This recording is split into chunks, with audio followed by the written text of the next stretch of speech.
Entendido. Ya. ¿Partimos, Ya. Elic? Sí, dale nomás. Comenzamos. Ya. Primero que nada, buenas noches. La clase de hoy día es la clase de primeros auxilios. Uy, perdón. Eh, Ahí está. si yo ahí, Martina me va a ayudar con la presentación, ya que yo uso celular. Y estoy como si estuviera en una radio. Pues veo solamente la presentación y los círculos y los dos círculos de la imagen de la Martina que está sin cámara. Ya. Bueno, la clase de hoy de primeros auxilios está referida solamente a lo que son los primeros auxilios. No está referida a un curso de primeros auxilios que ustedes entenderán que es algo que es como un curso básico, casi. ¿Ya? O sea, son varias clases, varias prácticas. Lo que aquí vamos a mostrar es qué es lo que son los primeros auxilios, cosa que ustedes después puedan y se motiven a tomar algún curso, aunque sea muy sencillo como los típicos cursos de la Cruz Roja. O sea, no son sencillos de que sean fáciles, sino que es porque es para cualquier persona que ande a pie. Ya no es para alguien experto, pero sirven. Y después están los cursos más especializados para zonas remotas. Famoso wafer que pueden encontrar y hacer en distintas certificaciones que por otro lado, yo soy patrulla de esquí en el centro de esquí El Colorado, en donde tengo que atender accidentes y prevenir los accidentes. Eso es como el secreto. Esto de los primeros auxilios se puede prevenir. Es como más que saber de primeros auxilios, es mejor saber de prevención. Por ejemplo, podemos saber harto de primer auxilio y es como tener un acantilado y abajo la enfermería. Que la gente se vaya cayendo y abajo una posta. Eso es bastante ridículo. Si a la gente se le enseñara que no tiene que tirarse al vacío, no necesita estar la posta ahí, por ejemplo. Eso es como algo burdo no sé si me entendieron la idea, pero es la prevención lo más importante. Bueno, primer auxilio, prevención y seguridad. Los accidentes son evitables, es mejor saber cómo prevenir que ser expertos en primeros auxilios. Como montañistas y como deportistas, no es necesario ser experto en primeros auxilios, solamente es necesario saber de ellos. ¿A quién vamos a atender en los primeros auxilios? ¿A nuestra acordada o a nosotros mismos? Es un autorrescate, se podría decir, ya que la acordada es la mínima unidad de montaña. Consiste en la primera atención de salud y, por lo tanto, al ser la primera atención de salud, hay que tomar buenas decisiones. ¿Ya? Aquí vamos a ver lo que son las buenas decisiones que podemos tomar.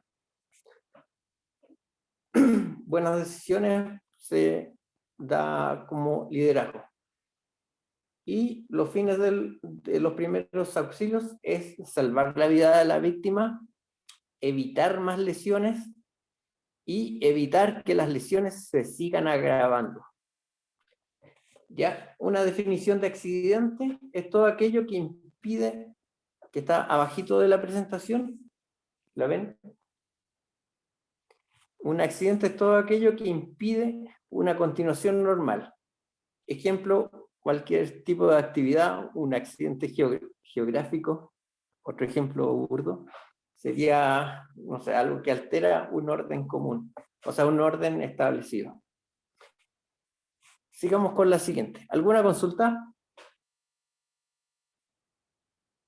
¿Alguna Yo no por consulta? ahora. ¿Ah?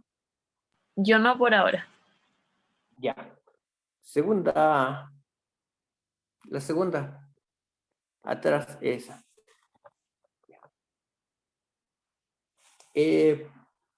¿Por qué puede ocurrir un accidente? Un accidente ocurre por una sumatoria de errores. Debemos cortar el eslabón. Por ejemplo, ¿qué sería una sumatoria de errores que me vayan a llevar a un accidente? En la mañana salí a la montaña, no leí el parte meteorológico, no vi las condiciones, hay un primer error. Segundo error podría ser, no llevé el equipo adecuado. Otro error más. Tercer error, me voy a meter en una zona de nieve y no tengo la experiencia. Otro error. Cuarto error, salí tarde. Otro error podría ser, la cordada con la que voy no la conozco, no sé si tienen la capacidad técnica. Otro error, no tengo la capacidad física. Un montón de cosas que van sumando y pueden provocar un accidente. Es una probabilidad. Puede ser que estén todos esos factores y no haya accidente, que es como casi lo común. Otra forma de que pueda ocurrir un accidente es una acción insegura más una condición insegura. Estos corresponden a los peligros objetivos y a los peligros subjetivos. Objetivo, subjetivo. El peligro objetivo es aquel que está afuera, que es externo a nosotros. Eso lo van a ver en ¿cómo se llama la clase? Se me olvidó la clase de peligros objetivos y subjetivos. Seguridad en montaña. Subjetivos son todos los peligros que pertenecen a mí, por eso se llaman subjetivos, porque de todos son diferentes.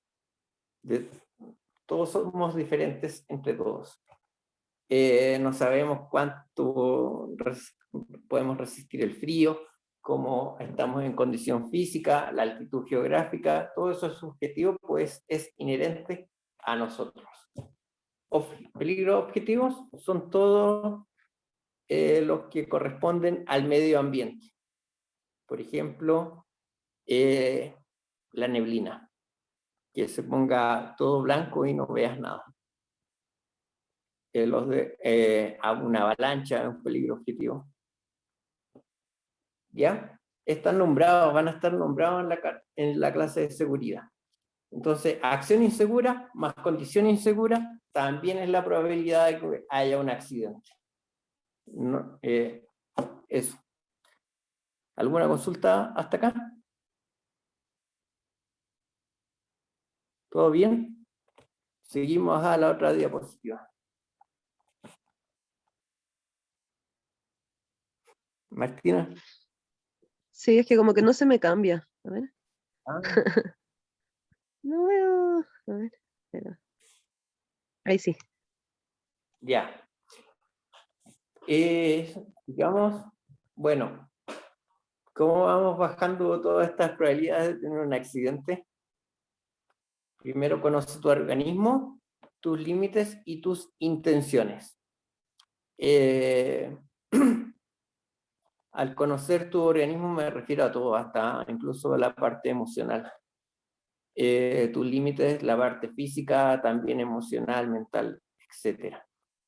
Y tus intenciones, también qué es lo que quieres hacer en la actividad básicamente de montaña. También eso es conocerse a uno mismo. Y dentro de eso está conocer a tu cordada. Cuídala y apóyala. Es lo principal. Porque quizás si ni siquiera uno se conoce, es muy difícil conocer a la cordada también. Bueno, con todo esto, estos dos puntos, podrás reconocer tu adaptación a la altura, adaptación o sea, a la altitud, a la temperatura, la capacidad física e intelectual, capacidad técnica, características emocionales y actitudes. ¿Ya? Es muy importante conocer eso. Por ejemplo, si tú conoces bien a tu cordada y sabes que han pasado rato sin comer y tal vez sabes que se mantiene, o sabes que siempre se le enfría el pie izquierdo y un montón de cosas. También características emocionales, puede ser que sea siempre serio y parezca que estamos enojados, pero uno, no sé, son características de las personas. Actitud también, como va un poco relacionada con la anterior. Capacidad técnica, eso también es saber cuánto sabe tu cordada y cuánto sabes tú según el objetivo que vas a enfrentar. Siguiente diapositiva. ¿Está en proceso? ¿Sí? ¿Alguna consulta? Si hay una consulta, me preguntan. Ya.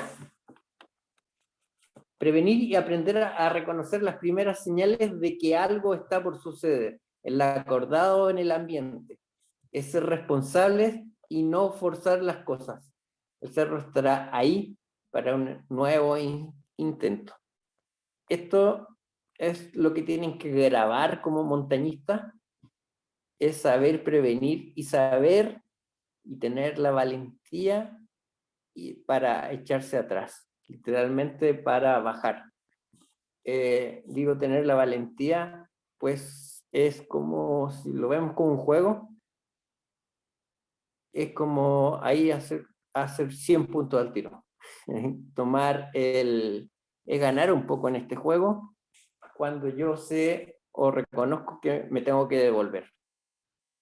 Si yo hago un cerro, como hablamos, que era llegar a la cumbre, y ahí yo gano los puntos, gano los 100 puntos, o los 90 puntos, según este juego, pero llego así en la pitilla, eso no vale.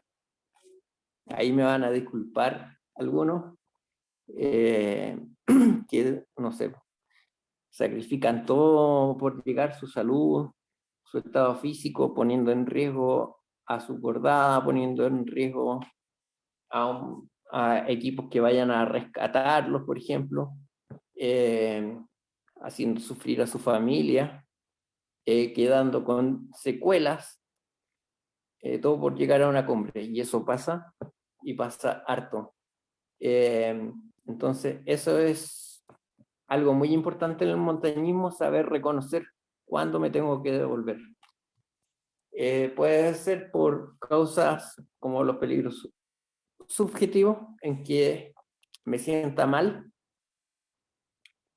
Aquí en la zona central, pues típico la puna, que es el mal agudo de montaña. Puede ser que evalúe condiciones de avalancha. Peligro objetivo. Puede ser que veo que no voy a alcanzar a realizar la actividad en el horario que tengo programado y voy a tener que bajar de noche, por ejemplo. Y varias cosas que tengo que seguir evaluando, o sea, la capacidad técnica del equipo. Puede ser que justo el cerro tiene una pasada de hielo y a mí se me quedaron los crampones. O voy sin piolet, por ejemplo, y decidí llevar bastones y necesitaba piolet.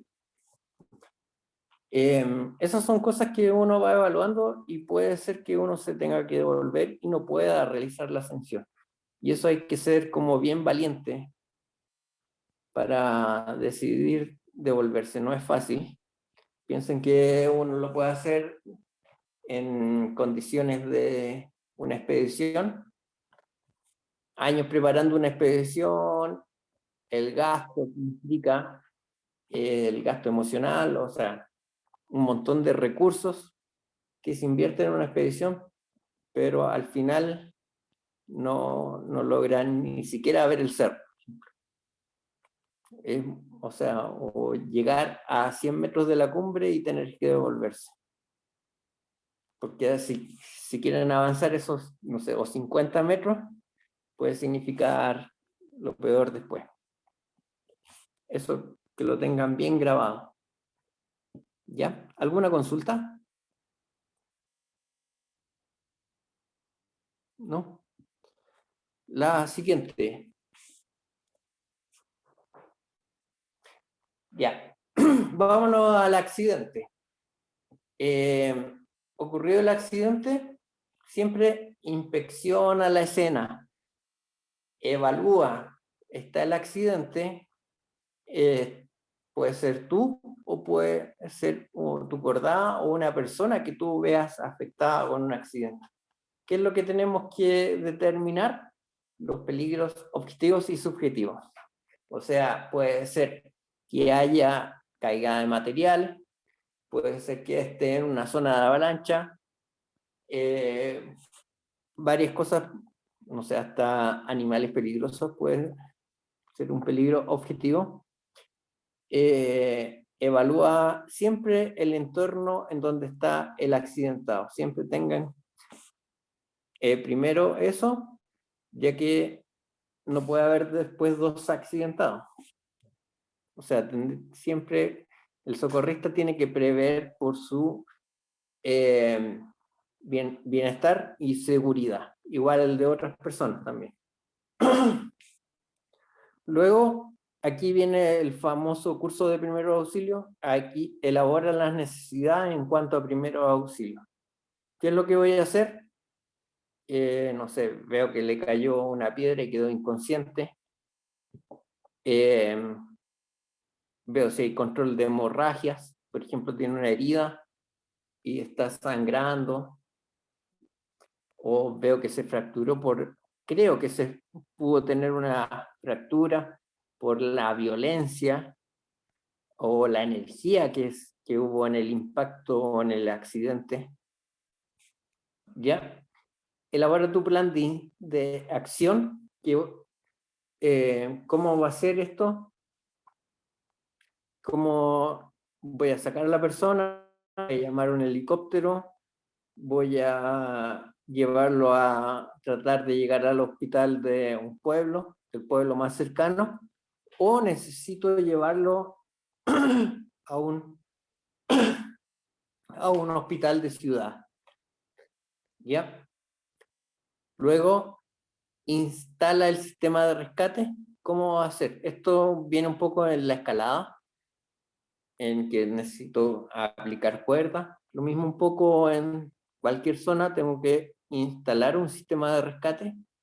¿Cómo lo voy a transportar? Si va a ir por sus propios medios, si voy a tener que realizar una camilla, voy a esperar que lo vengan a buscar. Luego, comprueba si ese sistema de rescate va a funcionar.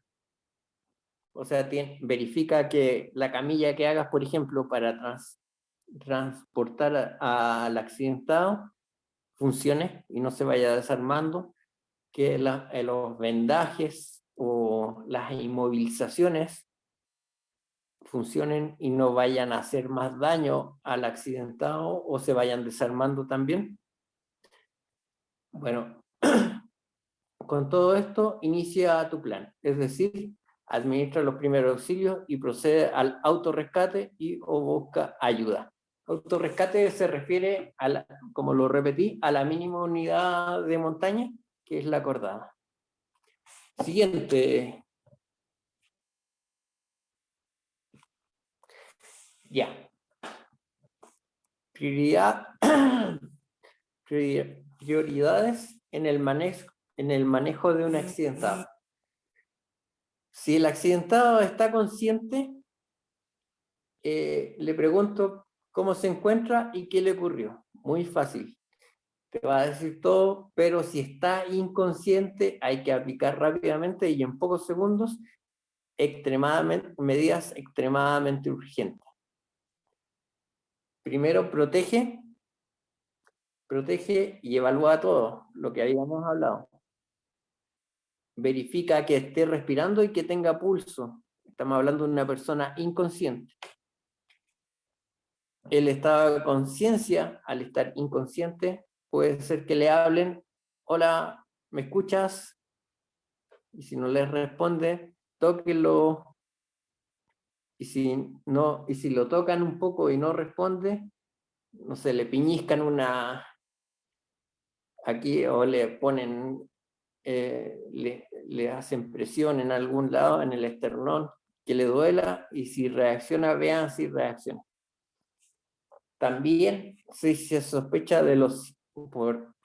al ver el entorno, ustedes pueden más o menos ver el tipo de lesión que pueda tener. Si ven que puede haber lesión cervical, esto en la columna vertebral, cervical es aquí, a la altura del cuello, por ejemplo, deben hacer un control cervical. ¿Ya? Siguiente.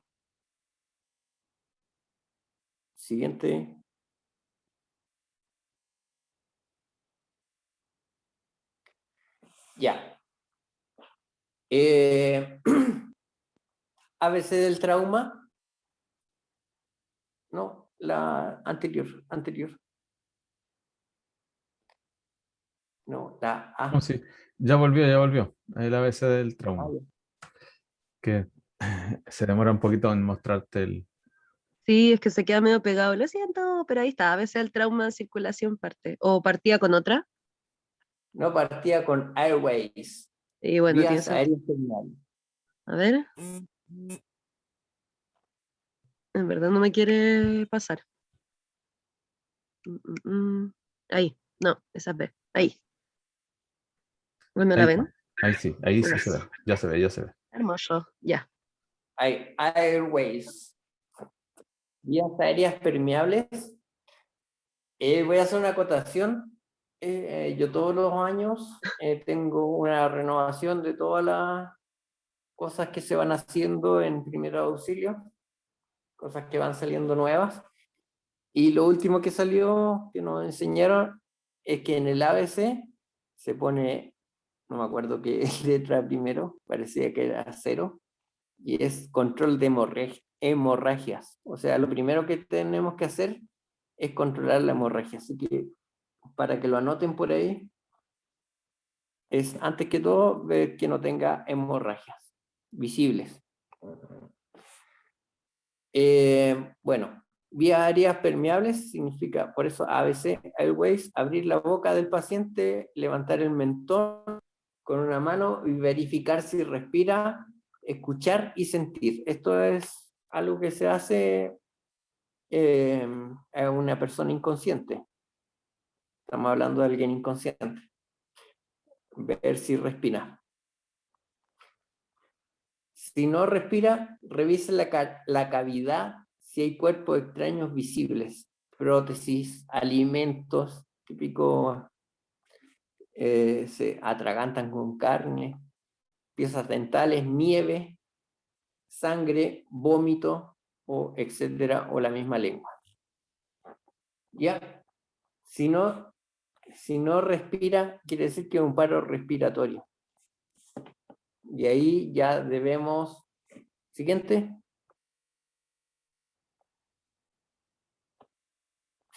diapositiva. Lo estoy intentando. Ay, qué pesada esta cosa. Ya ver. Pueden preguntar por mientras. Y ahí está el B. Sí. Ya. B, ventilación. Proveer una ventilación adecuada, levantar el mentón, sellar la nariz, 2 dedos, bajar la pera y realizar insuflaciones boca con boca. Debe tardar 5 segundos, generando 10 por minuto. Y evaluar si volvió el movimiento torácico. Esto muchas veces no se hace y se procede directamente al masaje cardíaco, al punto C, porque ya si no hay respiración, va a llevar al tiro un paro cardíaco. Sigamos con la otra.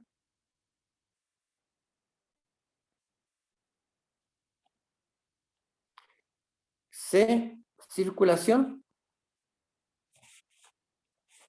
Para proveer circulación,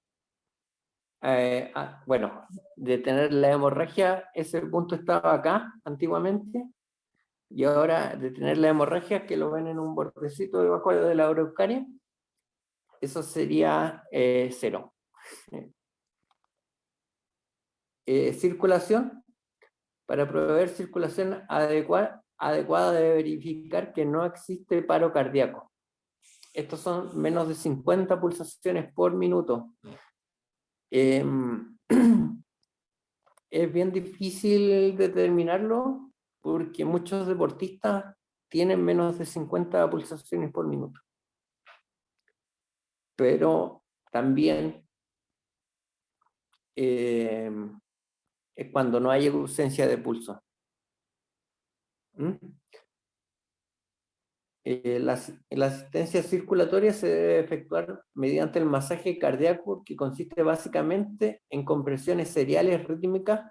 Yo creo que las han visto en películas y en cosas que es típico, que se pone a un lado el rescatista y empieza a realizar el masaje cardíaco. Son 2 insuflaciones cada 30 masajes. Ahora ha cambiado esto sigue, pero se puede hacer desde hace como 2 años, seguir el masaje cardíaco continuo, no parar, ya, y verificar se me olvidó, no me acuerdo si eran 3 o 5. Bueno, Hola, hola, ¿cómo Hola. están todos? Jorge, eso es súper importante lo que tú dices, sobre todo la parte clínica, cuando uno está en un paro cardiorrespiratorio. Bueno, me presento, soy Jorge, soy kinesiólogo de profesión, y una de las cosas principales que se ve es sobre todo la impresión inicial. Ya lo primero que nosotros vamos a ver también del paciente es la parte clínica, o sea, si el paciente está inconsciente, está respirando tal como ya has dicho, la ausencia de pulso, ya para saber si el paciente está directamente en un paro cardiorrespiratorio. Al tener un paciente, por ejemplo, podemos ver directamente, por ejemplo, tuvo un accidente, se cayó la persona que estaba, y podemos ver el color de piel, que es muy importante también para saber el pronóstico del paciente, sobre todo si el paciente está inconsciente, tiene coloración pálido, marmóreo, puede estar en proceso de cianosis, no tiene una expansión visible del tórax. Inmediatamente lo que tenemos que hacer es sospechar que el paciente está en un paro cardiorrespiratorio. Ahí sí tenemos que ir viendo directamente qué es lo que tenemos que proceder, tal como tú habías dicho, el tema de la ventilación y las compresiones. ¿Qué cosa es importante? Siempre darle importancia a las compresiones. En este caso son, tal como habías dicho tú, son 30 compresiones por 2 ventilaciones. Estas ventilaciones tienen que durar 1 segundo cada ventilación, y posteriormente hacer las 30 compresiones y reevaluar cada 2 minutos. ¿Qué es lo que se reevalúa? Lo mismo que evaluamos al principio, o sea, color, estado de conciencia y respiración. Si el paciente sigue con las mismas, o sea, no está respirando, está inconsciente, no tiene pulso, se vuelve a hacer el proceso de reanimación del paciente, o sea, las 30 compresiones por las 2 ventilaciones. Lo que es optativo sí sobre el tema de las ventilaciones. Pueden darse o no darse, siempre hay que darle más importancia al tema de las compresiones cardíacas, ya, porque eso es lo que nos va a hacer que vaya recirculando la sangre, porque dentro de la sangre queda oxígeno todavía, y la gracia es que cuando empecemos a bombear se irrigue nuevamente el corazón y posteriormente vuelva a latir y saquemos al paciente un paro. Ahí son varias cosas, yo no sé si las van a decir más adelante, pero el tema de las compresiones sí tienen que ser compresiones de calidad que tienen varios criterios para hacerlas, sobre todo la velocidad, la intensidad, la profundidad que tienen esas compresiones, cosa que sean efectivas y poder sacar a un paciente de un paro de forma efectiva. Y también para la persona que está reanimando, porque está reanimando, uno de repente puede estar reanimando 1 hora, 40 minutos, sobre todo si está en un lugar muy lejano de asistencia, y tienen que ser de calidad porque cansa hacer reanimación, cansa bastante. Y hay que hacerla de la mejor forma, cosa de dar el mejor servicio, la mejor respuesta en el momento. Eso nomás como para aportar un poquito, Eric, no te No, sí, interrumpí. súper bien, muchas gracias. Bueno, aquí no vamos a explicar todos los detalles del masaje cardíaco. Por eso se recomienda un curso, incluso los de la Cruz Roja, que son para la ciudad, por ejemplo. Así que hagan un curso de primer auxilio en que se enseña todo esto con muñecos, lo mismo que tú decías, las series,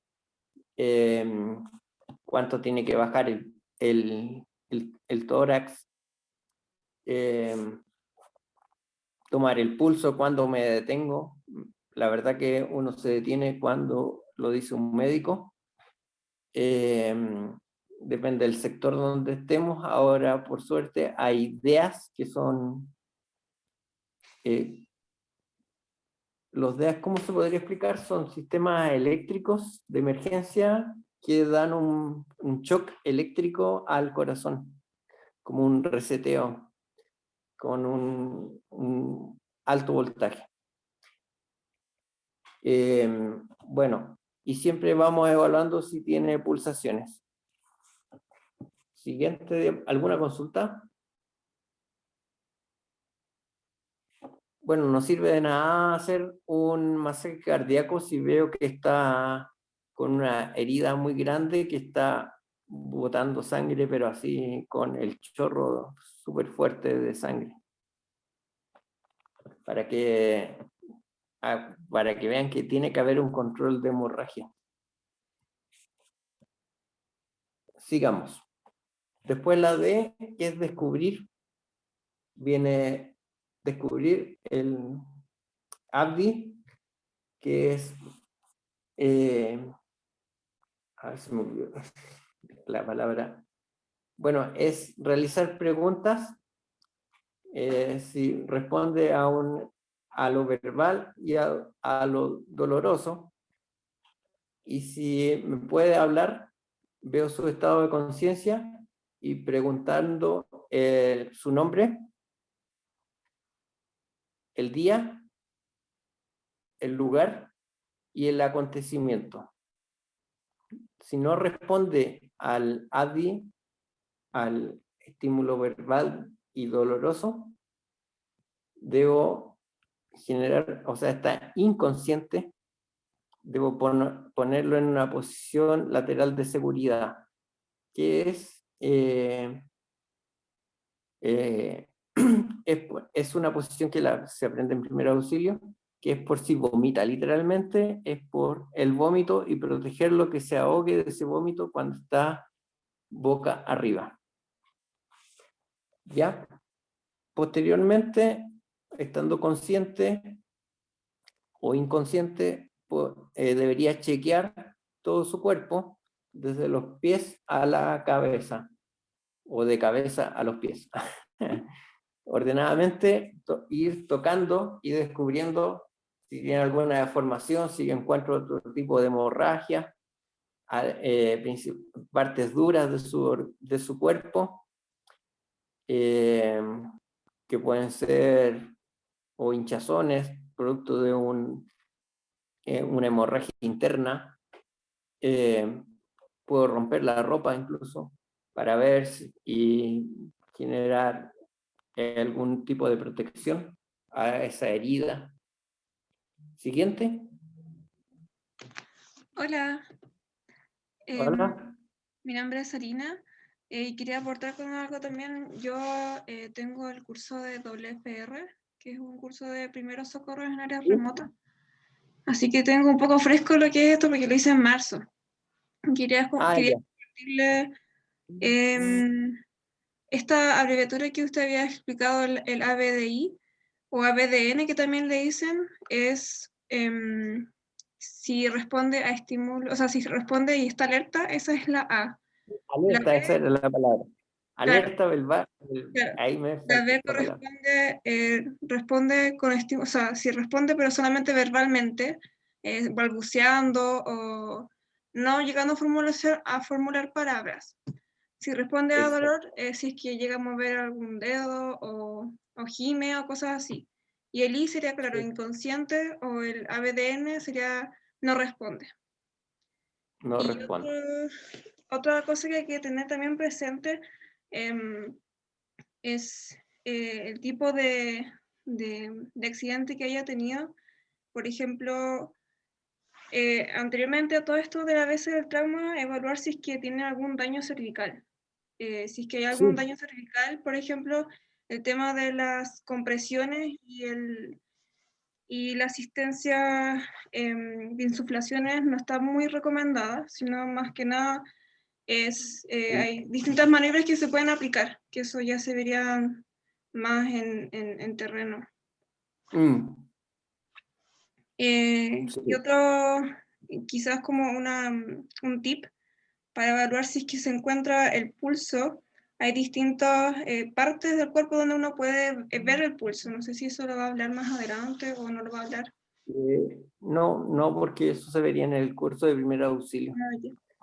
Hay que probarlo. Sí, eh, pero para que y también investiguen ustedes si tienen curiosidad. sí, sí. Es más que nada, esta es una clase de 1 hora y media para explicar todo lo que son los primeros auxilios y ver todo lo que pueda pasar. Entonces, más que nada es explicar lo que son los primeros auxilios, para que vean que hay harto que ver y que va cambiando siempre. Eso. Bueno, después tenemos la E, exponer y proteger del entorno. Yo expongo la queja principal, reconozco la lesión principal y la expongo. Esto generalmente puede ser con un control de hemorragias, una típico, a ver, ¿qué dice? ¿Qué se debe hacer en caso? ¿Me podrían leer la pregunta? ¿Cuál es la...? En el caso de que la persona accidentada, por ejemplo, se le pregunte el nombre o su info personal, responda incoherentemente. Bueno, Que ya, no, está bien buena la pregunta. Las preguntas que yo hago es el nombre, el día porque es el tiempo que uno está, te puede decir, el día es sábado, el lugar espacial, temporo espacial. Como que tú tienes la ubicación y el espacio o sea, la ubicación y el tiempo de la persona, ¿sabe? No, si hoy día es domingo y estoy en Vallecito, por ejemplo, o estoy en el Cerro Provincia llegando a la cumbre. ¿Y qué te pasó? No sé, me tropecé y me caí, quedé un poco mareado. Entonces ahí tú sabes que está alerta por 4. ¿Me entiendes? O sea, las preguntas son simples, no son preguntas. Igual le puedes preguntar también, oye, ¿te sabes tu root? Y si te dice, no, no me lo sé. O sea, o te dice cualquier cosa rara. Pero saber eso, por eso son 4 preguntas simples y saber lo que le pasó. ¿Ya? Eso más o menos. Ah, ya. Ahí vi entendido. Muchas gracias. Sí. Ya. Expongo la queja principal, reconozco la lesión. Lesión principal la expongo y la protejo. Esto puede ser la limpieza con vendaje, todo esto se enseña en cursos de primeros auxilios, como limpiar una herida, los vendajes de inmovilización y la preparación para el traslado. Sigamos a la otra. ¿Alguna consulta hasta acá? Esto es el ABC del trauma, no es nada más que esto.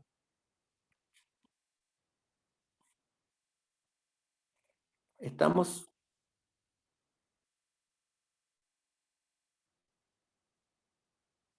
Ya.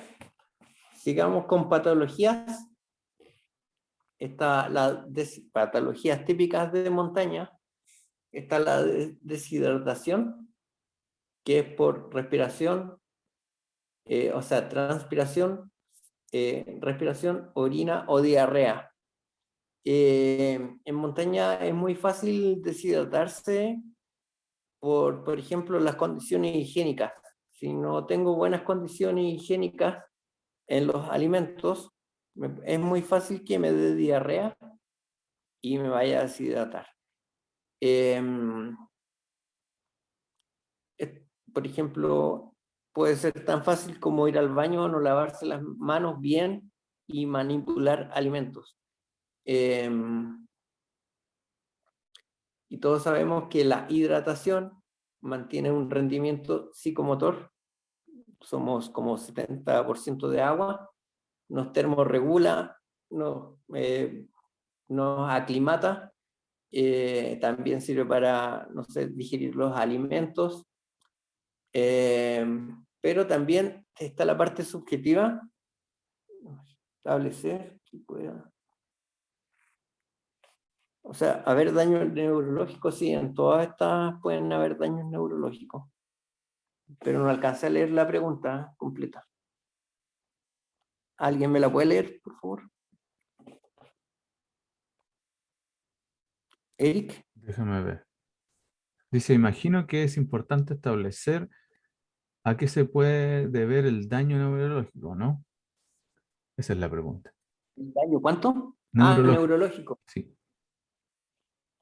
Él es, bueno, al no tener hidratación, puedes tener un daño psicomotor.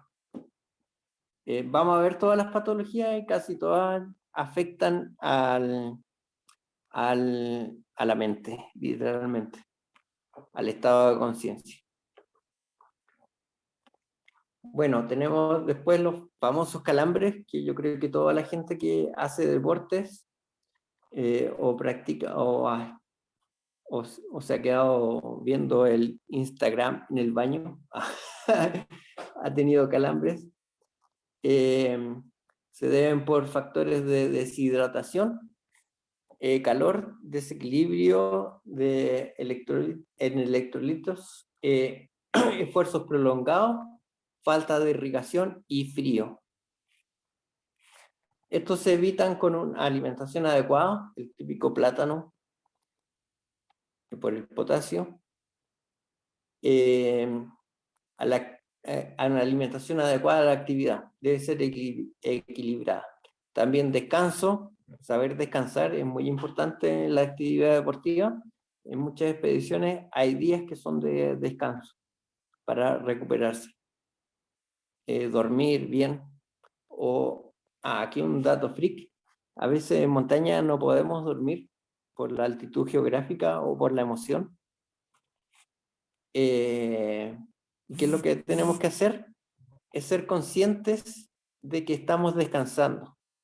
Así que cuando estén en un cerro y no se puedan dormir por la altitud geográfica, solamente acuérdense, se tienen que acordar de que están descansando y se van recuperando y estar tranquilos. No se pongan nerviosos como en Santiago, que no se pueden dormir y que después van a estar al otro día con sueño. No olvídense de eso y sean conscientes de que tienen que descansar. Bueno, hidratación, masaje y entrenamiento. Entrenamiento me genera que yo pueda tener mayor fuerza, mayor flexibilidad,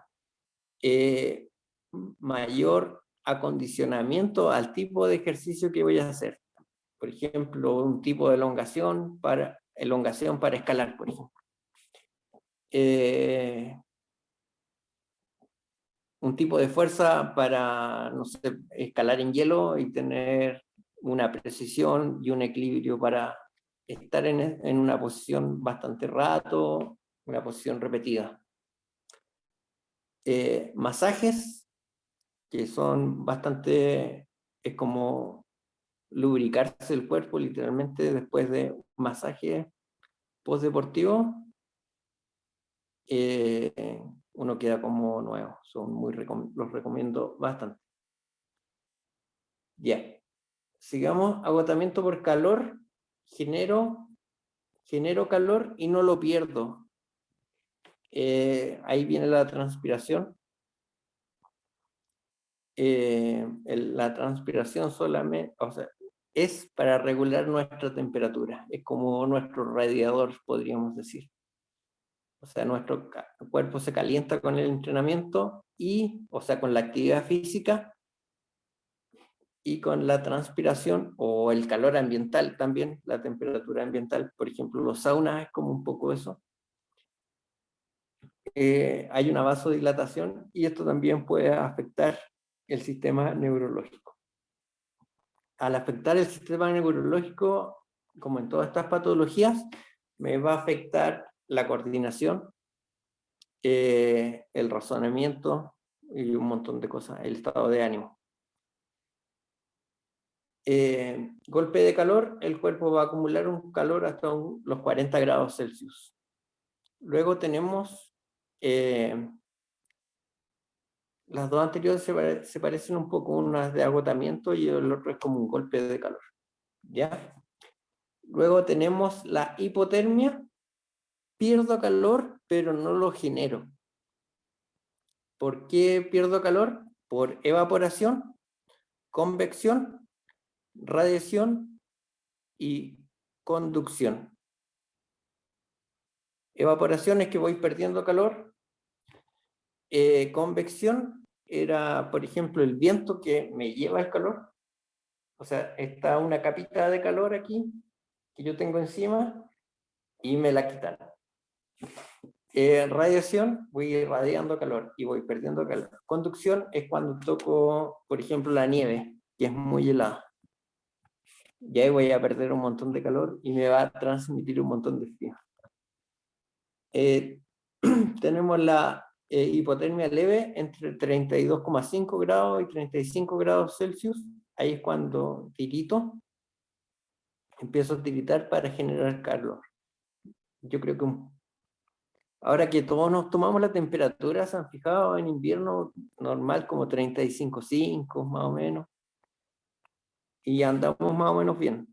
Todos 36. O sea, siempre cuando está el clima normal, con temperatura ambiente más agradable, 36,4 grados.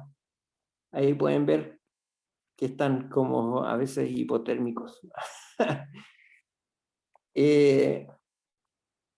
Menos grave, ya va afectando la parte neurológica, es menos de 32,5 grados Celsius, ya hay torpeza.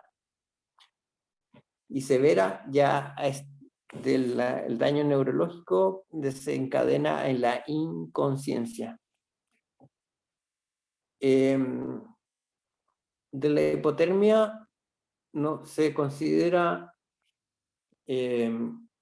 cuando fallece alguien de hipotermia, tiene que fallecer cuando está caliente.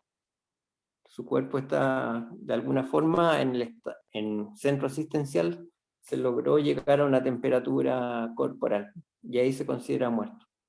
Pero no se considera muerto cuando está frío. Digamos, congelamiento. Y congelamiento es, sigamos a la otra. Por mí, hablo de congelamiento. Es que literalmente el fluido del cuerpo se congela en algunas zonas, principalmente las extremidades y las zonas expuestas. Los dedos de los pies, típico montañista, que le faltan dedos en los pies o en las manos.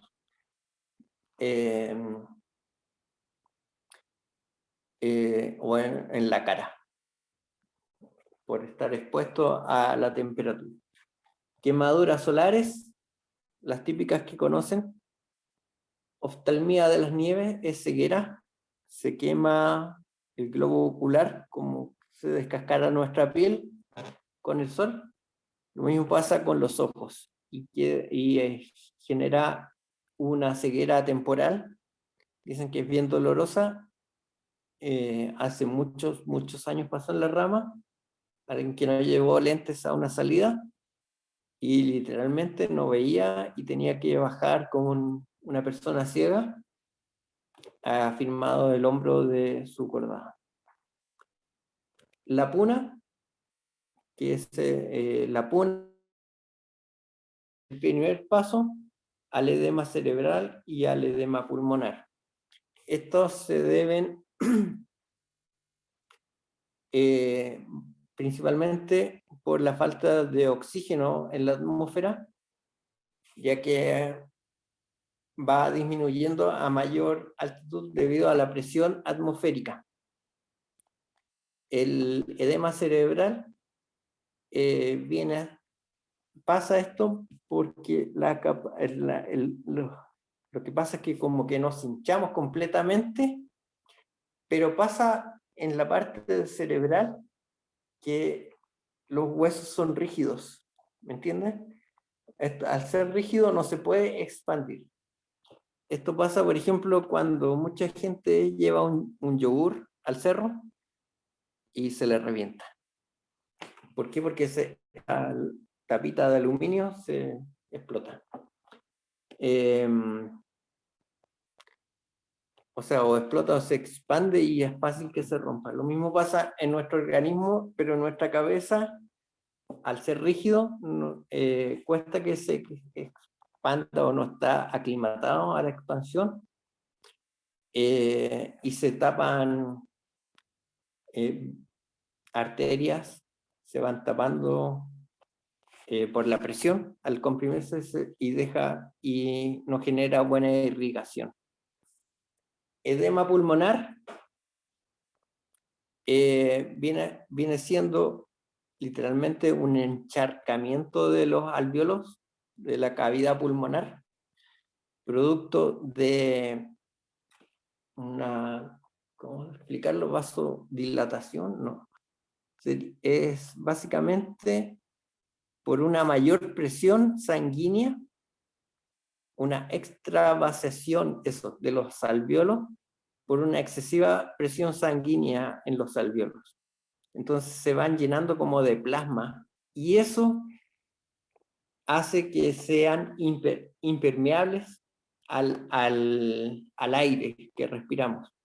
O sea, como que se sellan. ¿Qué es lo que hace el organismo? Trata de generar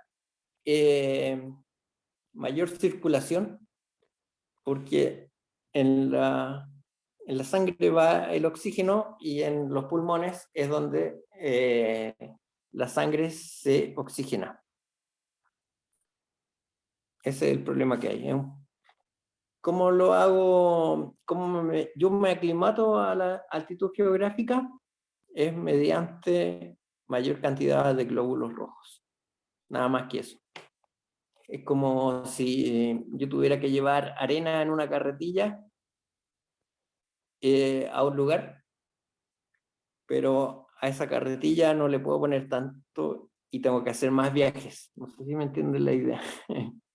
Y trato de correr y ahí me agoto, porque lleno la carretilla, pero la puedo llenar solamente hasta la mitad después. Una cosa así pasa. Ya. Bueno, lesiones producidas en cabeza, cuello y espalda. Por eso ahora es muy importante el uso del casco. Antes, por ejemplo, en el curso básico, en las salidas no usábamos casco y vimos que había que usar por los accidentes. Lesiones del cuello, lesiones de espalda. Principalmente, o sea, estos son por impactos o torceduras. Lesiones producidas por rayos o por electricidad en el cerro, campos eléctricos. El rayo en montaña tiene un tema porque en la montaña no hay absorción de la energía eléctrica, entonces el rayo busca hacer tierra y recorre todos los recovecos hasta que literalmente los recovecos o las aristas para poder descargarse. No así, por ejemplo, en un bosque que llega a un árbol y hace tierra literalmente. ¿Ya? Esas son lesiones producidas por rayos, trastornos intestinales, que lo hablamos. la típica diarrea.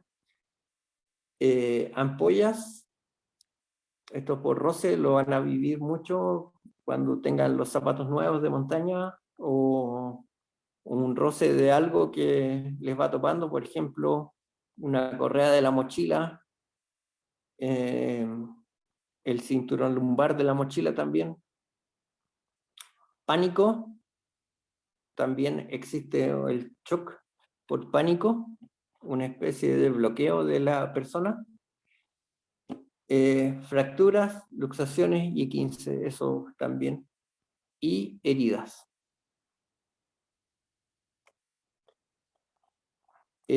Mal de altura o puna, sigamos con la otra, perdón. ¿Alguna consulta? Yo tengo una consulta, no sé si le dijiste porque se me desconectó, pero ¿qué es lo mejor hacer con las ampollas? Si uno, por ejemplo, yo he escuchado que es mejor no reventarlas. Yo siempre que llego las dejo ahí que se absorban, pero en la montaña igual si uno va a estar varios días, igual es distinto. Ya, aquí voy a explicar. Es triste, pero en la montaña la ampolla se te va a reventar por la humedad. Ah, no, creo que me salté una patología. Quemadura, oftalmia de las nieves.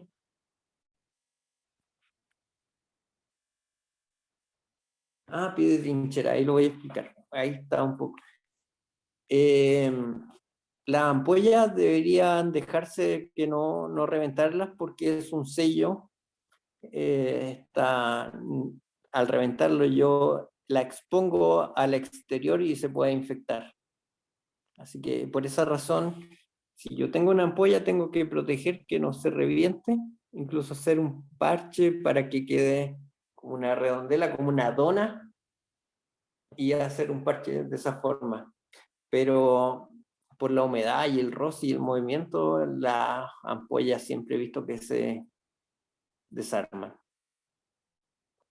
Me faltó una patología, el famoso pie de trinchera, que este viene de la Primera Guerra Mundial, de la guerra de las trincheras, en que los soldados al permanecer con frío y húmedo se les producía lo mismo que la especie de congelamiento, en donde los terminales nerviosos se van degradando, lo que produce un extremado dolor. Y puede llegar a la necrosis, que es la muerte del tejido, como el congelamiento. Eso. Gracias, Eric. ¿Ya? Sigamos con mal de altura. Esto lo van a ver también más reforzado quizá en seguridad en montaña, porque esto lo van a vivir toda la vida, a no ser que se vayan a la Patagonia y allá no hay puna. Para la puna, para la puna la prevención es la preparación física, la hidratación, comida adecuada, la aclimatación y el uso de un medicamento. El que quiera usarlo, no lo voy a nombrar acá, lo nombro. La cetazolamida, que es un medicamento, yo nunca lo he probado, prefiero estar con puna o prefiero bajar. Que es un medicamento que se consume por vía oral y lo que hace es cambiar el pH de la sangre. O sea, como que como que acidifica la sangre, podría decir así, en forma bruta, cambia el pH y el cerebro o los sensores de nuestro organismo creen que está oxigenada, porque al no estar muy oxigenada por la falta de oxígeno de la atmósfera, o sea, no la falta, la menor cantidad, porque el porcentaje es el mismo de todos los gases, el organismo cree que está oxigenada, pero no está oxigenada. ¿Ya? Eso es la cetazolamida. Bueno, para el mal de altura o la puna, que es como la antesala a la edema pulmonar o al edema cerebral, el tratamiento es oxígeno, hidratación, tomar agua siempre, y el traslado a menor altura, o sea, descender. Ahí es increíble cómo el cuerpo se recupera así como milagroso. Incluso lo he visto en edema pulmonar, en que todo este plasma o encharcado literalmente se escucha, te ponen el oído en la espalda de alguien que tiene edema pulmonar y se siente así como los gorgoritos, así cuando respira. Se siente el agua.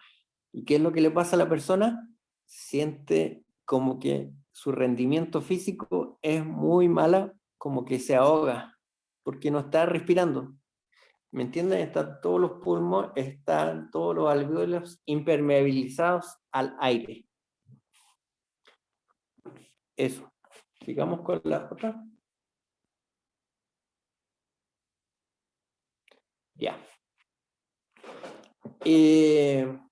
¿Alguna consulta? Ahora vamos a pasar al botiquín de montaña.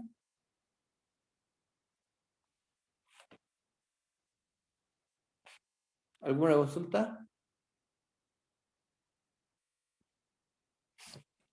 Ya, sigo. Ya queda poco. El botiquín de montaña es una caja pequeña o bolsa utilizable por cualquier persona con una cruz de primeros auxilios. Ya. Ojo aquí de nuevo, esto es para todos, siempre tengan su botiquín. En los cursos de montaña se revisa aquí paso el dato al tiro, tienen que tener su botiquín. Se revisa incluso a los alumnos y alumnas que tengan su botiquín. Así que para que vayan averiguando qué es lo que tiene que tener un botiquín. Y siempre es alguna bolsa que tiene una cruz de primeros auxilios. No es que lleven una cruz típica de primeros auxilios, y eso es lo que llevan en una bolsita, o en un paquete, no, en algo que sea resistente también. Venden, o lo pueden hacer ustedes, no cuesta nada, hacerse un botiquín o comprarlo. Tienes que estar completo, accesible, sin llave, por ejemplo. Los botiquines ni un botiquín puede tener llave, ni siquiera los de, no sé, uno que hay en un bus, por ejemplo, no puede tener llave. Debe mantenerse limpio, ordenado y con medicamentos no vencidos. Los medicamentos, aquí otro dato freak, los medicamentos son personales, ¿ya? ¿Por qué son personales? Porque en primeros auxilios no se suministran medicamentos, ni siquiera una aspirina, un antiinflamatorio, nada. O sea, ni siquiera analgésico, nada. O sea, no, como primer auxilio no podemos suministrar medicamentos en nuestro país. Quizás en otros países, no sé, a uno le puedan poner morfina o algo, o alguien que esté preparado para eso. Y deben estar rotulados, y también un inventario de los medicamentos. Eso en expediciones se llevan medicamentos y va un inventario de medicamentos. El botiquín variará según el tipo de salida o el tipo de actividad. Por ejemplo, típico escalada en roca, se dañan los dedos, no sé, pues tienen que llevar más para curarse las heridas y rasmillones en las manos. La nieve, altura, el clima, duración o especialización del equipo. Puede ser que en una actividad pues, se tenga que llevar una mochila de primeros auxilios, o sea, literalmente una mochila con un montón de cosas para primeros auxilios. ¿Alguna consulta? Sigamos a la otra. Ya, ¿qué es lo que básicamente llevo en un botiquín? Es muy simple, pero demasiado simple, por eso es bien compacto. Una venda elástica, equipo de curación, tela, gasa estéril, algodón para limpiar. El algodón no es para poner sobre las heridas. Puede ser la misma gasa y se ahorran peso. O sea, se ahorran llevar otra más. Típicos parches, curitas, agua o suero fisiológico. Esos venden unos sachets chicos para limpiar heridas y todo eso. Vendas triangulares para hacer el típico del brazo, y se pueden hacer un montón de, por ejemplo, para una dislocación. Para las vendas triangulares sirven un montón. Tijeras y pinzas, tijeras para hacer los cortes de la gasa. Pueden usar no sé, una cortapluma si es que no tienen, o unas tijeras livianísimas. Pinzas, muchas cortaplumas traen unas pinzas que sirven. Y eso es básicamente el botiquín. Una recomendación: siempre nos recomiendan llevar 2 litros de agua. La recomendación es que en 1 litro, en una botella, lleven agua, y en la otra botella, una duda. Yo tengo una duda. ¿Quién hay que llamar? ¿Cómo era la pregunta, Eric? Dice, ¿quién hay que llamar en un accidente de montaña si quiero pedir ayuda? O sea, ¿a quién hay que llamar? ¿Hay algún número establecido? Esa es la Ya, pregunta. eso lo voy a decir al final. Ok. Ahí, cuando toquemos un poco, esas preguntas estaban bien buenas. Debe haber puesto algunos tips. Eso es básicamente, bueno, lleven siempre 2 botellas de agua, una con el jugo hidratante, porque es más rico, no sé, y otra con agua siempre limpia, porque en caso de limpiar una herida no la vamos a limpiar con jugo, ¿me entienden? Así que grábense eso también, de llevar una botella con agua y una botella con jugo. O sea, siempre vamos a llevar dos típicas Nalgene, una con agua y la otra puede ser con jugo, este típico jugo artificial. Bueno, y lo personal, medicamentos nos suministran en personal.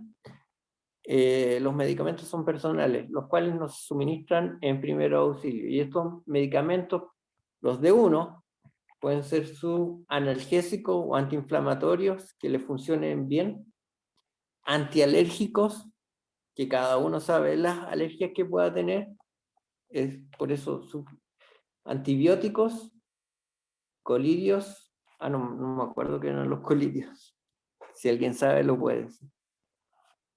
Algún relajante muscular si es que requiere.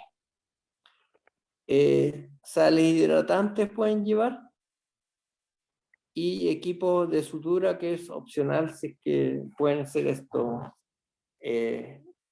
¿cómo se llaman? De 3M, que son unas tiritas adhesivas que se ponen y se juntan, la herida se junta y se pone, Esos son como y se puede suturar. puntos automáticos. ¿Sí? Sí. Eso. ¿Recomiendas? ¿Sigamos a la otra?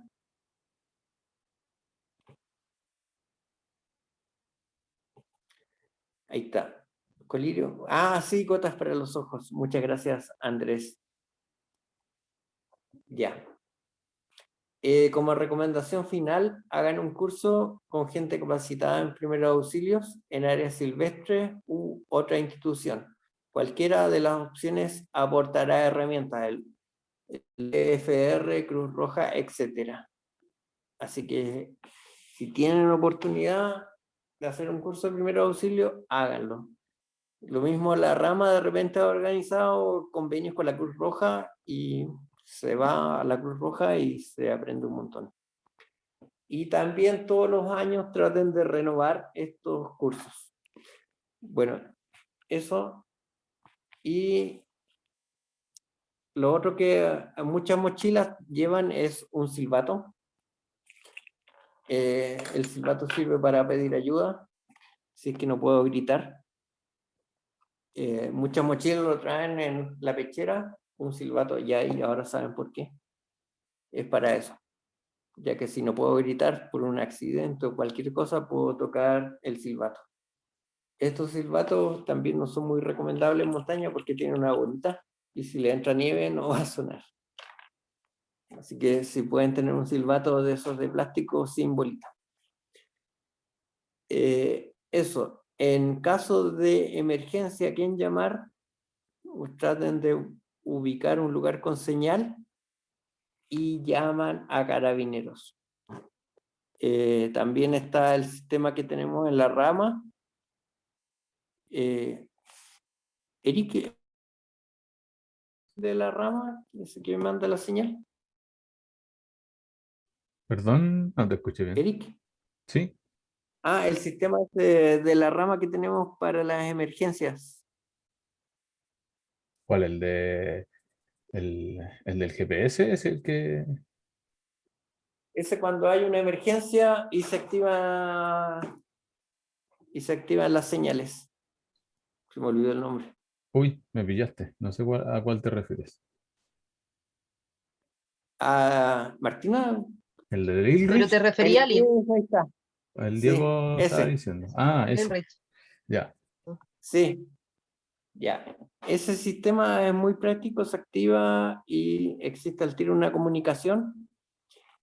Y lo aconsejable es al tiro llamar al 133 de Carabineros. ¿En qué caso los voy a llamar? Cuando haya fractura, cuando haya una caída de más de 1,20 m en que pueda haber que hay lesión cervical. O sea, lesión en la columna. ¿Ya? En que el retiro tiene que ser con helicóptero. Eso. Bueno, siempre... ¿Sí? No, bueno, igual ¿Alguien de Cali? importante, Eric, el dar aviso, dejar a alguien encargado de salida también abajo, po, que sepa sus itinerarios, que a quién acudir también. Sí, con la acordada que salgan o la salida, siempre dejar registro en el último retén de carabineros que haya.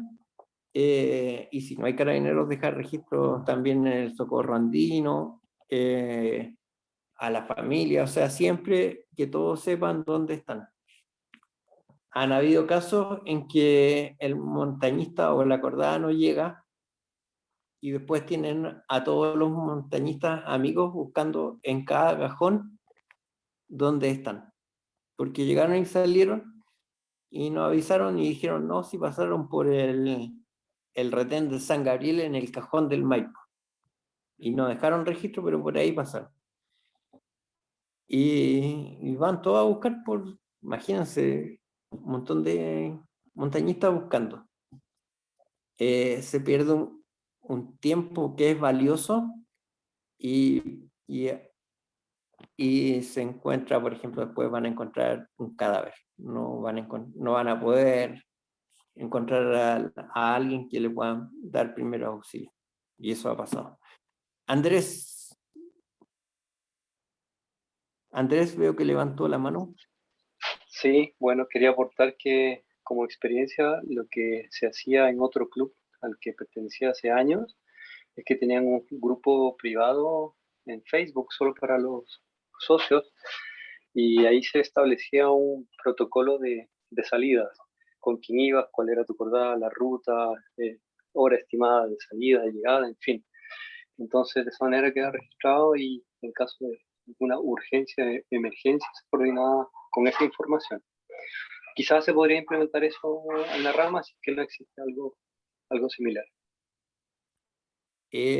Bueno, generalmente va a depender mucho en en la rama, el encargado de la salida, aunque esté de la seguridad de la salida por protocolo, es el presidente o la presidenta de turno, en que va a generar todo el tema de rescate y todas las salidas que se tienen que informar de la rama. O sea, también existe como eso. Igual complementando ahí, también, claro, como dejar a alguien que sepa al respecto, no sé, si yo estoy en los Andes centrales y voy a una salida que no es de la rama, igual puedo decirle al Eric, oye Eric, vamos a ir a tal cerro, la vuelta es a tal Sí. hora, que quizás también es mejor que a un familiar, por ejemplo, en que si yo no llego a las 7 y le dije a las 7, se va a desesperar, no sabe qué hacer, entonces como que igual una persona que sabe de montaña va a entender que varía también y que puede ir cambiando esto y va a tener un rango de error además que sabe qué hacer. Entonces es importante alguien que conozca el territorio y que sepa de montaña también. Exactamente. Siempre, o sea, la recomendación es que la gente sepa dónde estás. Eso es más que Exacto. nada. También es parte de la planificación que vamos a pasar en otra clase. Vamos a pasar una serie de cosas como esas, que son en unas semanas más, donde vamos a entregar un poquito más de información sobre todo lo que uno necesita para poder planificar toda la salida. Que la salida, como dice muy bien Eric, es la salida completa es cuando todos están en sus casas. Con el equipo guardado y ordenado. Exacto. Que cuesta así. Quedan las mochilas armadas para la otra salida. Ya. Eso. Andrés, de nuevo. ¿O es la manito que estaba de antes? Andrés. No, parece que Ya. no. Ahí Ya. sí. La última.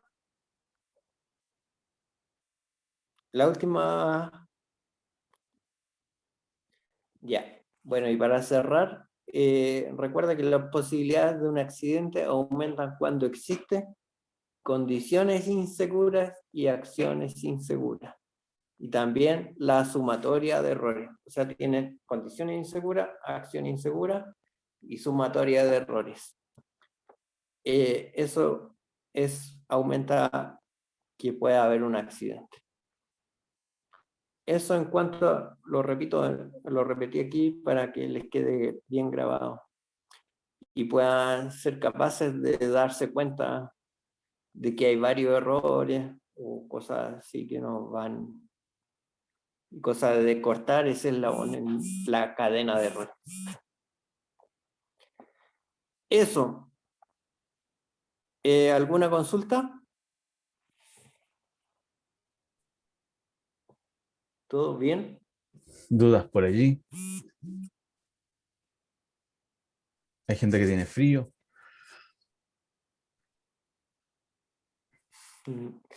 Estamos. Bueno, esa es la clase de primeros auxilios. Espero que a la gente que no sabía nada de primeros auxilios le haya quedado algo claro de lo que es, de lo que significa. Más que nada era para eso, en 1 hora y media. Quizás falta un pelito más para la 1 hora y media y completarla, pero está diseñado para eso. Quizás ahora que uno está hablando como en la radio, salió más rápido. Sí, es verdad. Es verdad. Sí. Sí, además se complementa harto con lo que se hace en terreno de primero auxilio. Sí, como por ejemplo el manejo de helicóptero. No manejar el helicóptero, sino saber cómo proceder con un helicóptero. Y en la rama han habido rescates con helicóptero. ¿Ya? Excelente. Excelente. Así que para que se apunten pronto a un curso de primer auxilio, ya sea en la Cruz Roja o estas certificaciones de la WFR.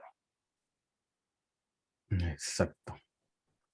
Bueno, hoy Así que estuvieron todos. Hoy asistieron todos. Algunos se caían por ahí, otros llegaban, pero todos asistieron. Ya. La próxima clase, ¿cuándo es? Ah, bueno, pedir disculpas también por la clase que se supone que le iba a dar el jueves pasado y no pude por problema, o sea, no problema, porque tenía otro compromiso anterior que no me acordé y que era familiar. Así que disculpen. No hay problema. La clase siguiente es el día jueves de esta semana. No se olviden, 2 días más, día 29, que va a estar la clase de Felipe con vestuario. Ah, sí, vestuario y ¿El equipo y después jueves, Eric? viene... Sí, este jueves 29, 2 días más. Así que atentos, no se vayan a quedar traspapelados en el día. 2 días más tenemos la otra clase. Eso. Bueno, muchas gracias por la oportunidad de hacer la clase. Gracias Y a gracias Eric. por haber estado. Perfecto. Las Chao, chicos, muchas preguntas. gracias. Clase. Que estén muy bien. Chao, Nos gracias. vemos. Chao, chiques. Chao, chao.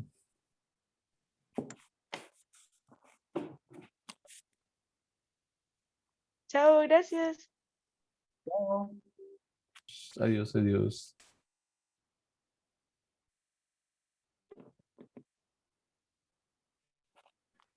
Chao, Bueno. Eric. Chao, Eric. Nos vemos. Nos vemos el viernes. Bacán. Que estén bien. Gracias, Martina. Ay, se fue la Ya se Martina. fue. Ya se fue. Ya, yo voy a cerrar Ah, esto. ya. Ya. Bye, bye. Listo.